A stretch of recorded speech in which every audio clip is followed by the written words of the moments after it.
By the name of Allah, the most gracious, the most merciful.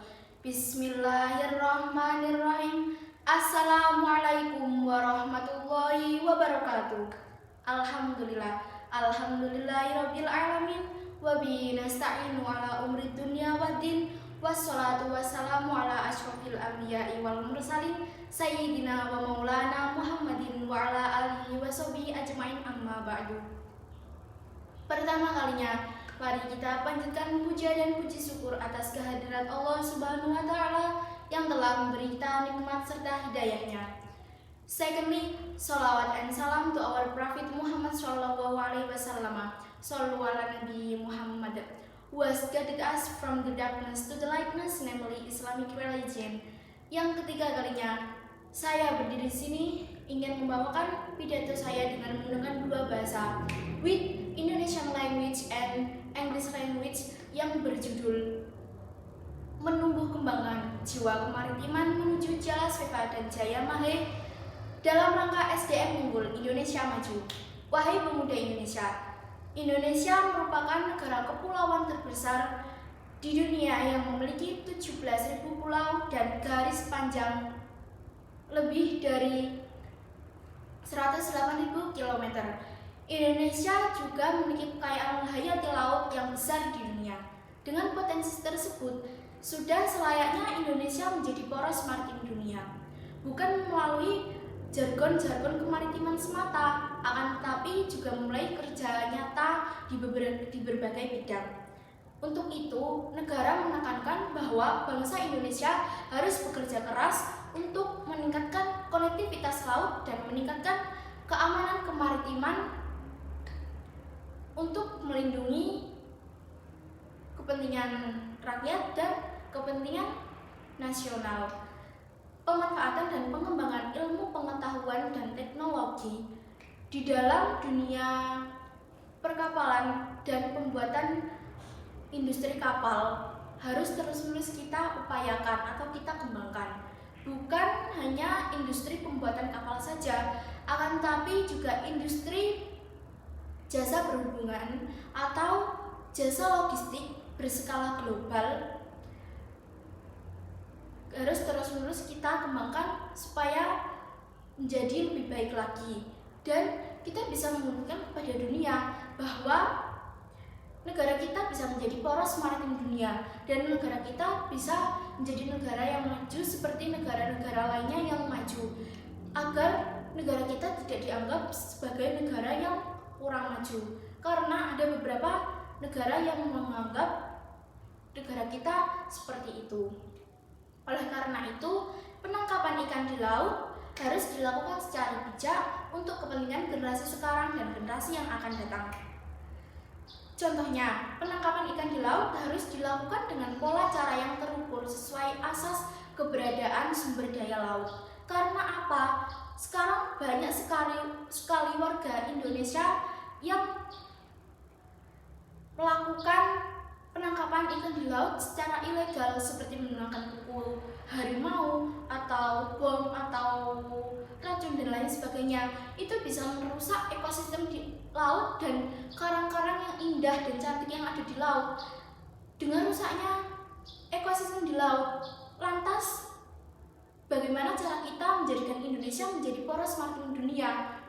Indonesia itu kaya sekali akan kekayaan laut, kekayaan sumber daya laut.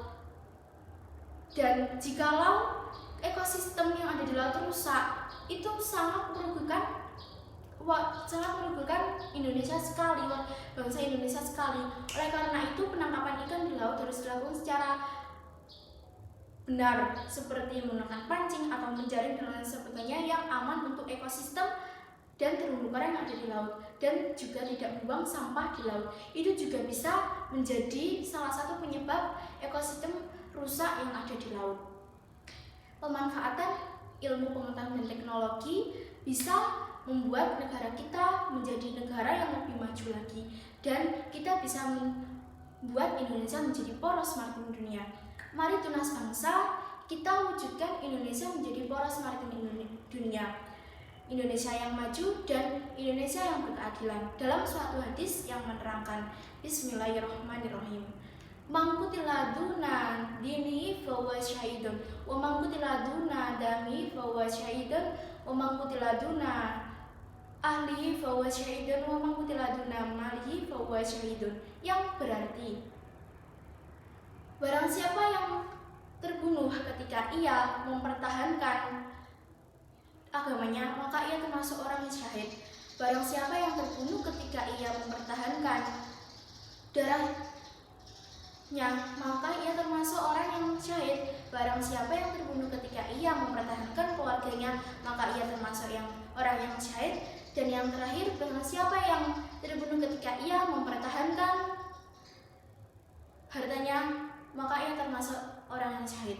Dan kekayaan alam, kekayaan laut, sumber daya alam, sumber daya laut, dan lain sebagainya yang ada di Indonesia ini merupakan harta kita.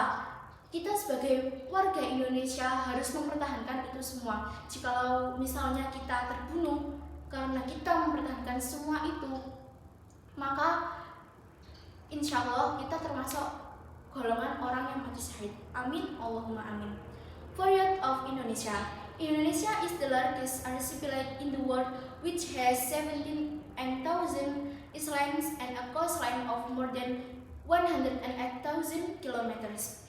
Indonesia also has the largest marine biodiversity in the world. With this potential, Indonesia shall become the world's maritime axis, not through maritime jargon alone, but through railway in various fields. For this reason, Indonesia shall must work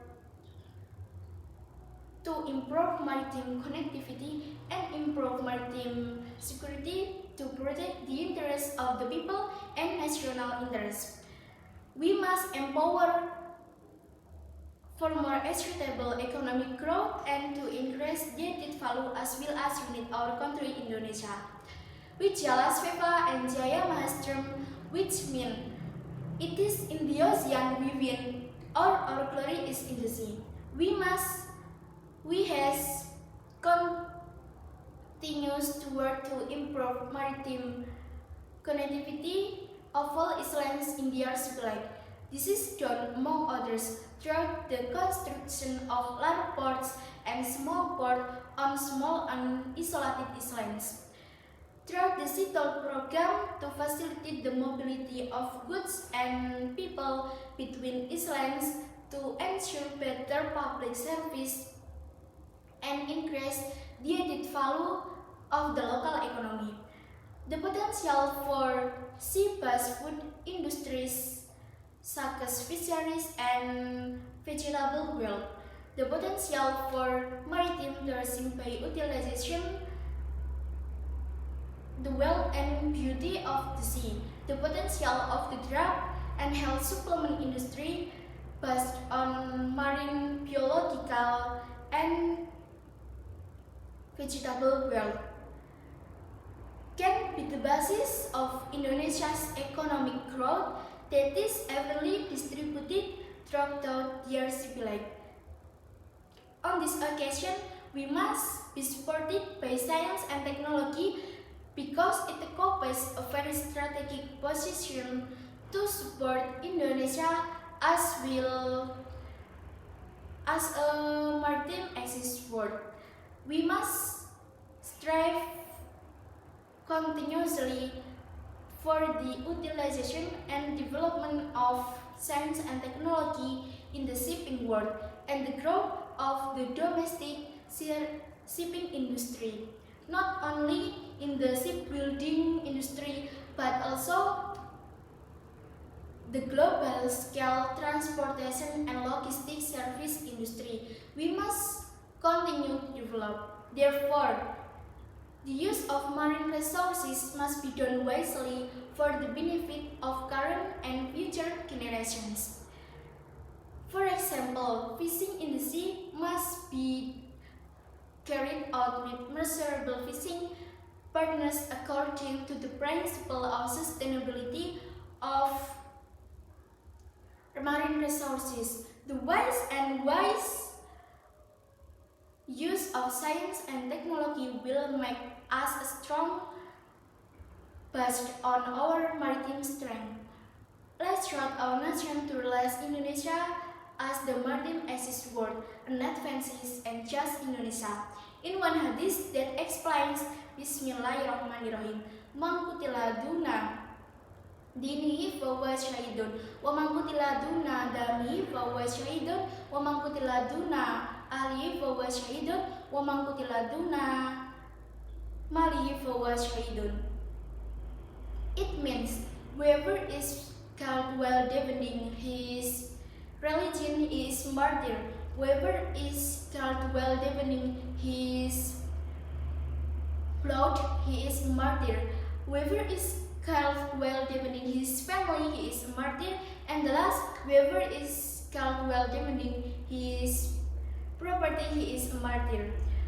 Hopefully we can be future generation who are intellectual, intelligent, and have good moral and bring about change for the better. Maybe now until here space from me. If there are some mistake from me, pardon me please. And the last I say, Assalamualaikum warahmatullahi wabarakatuh.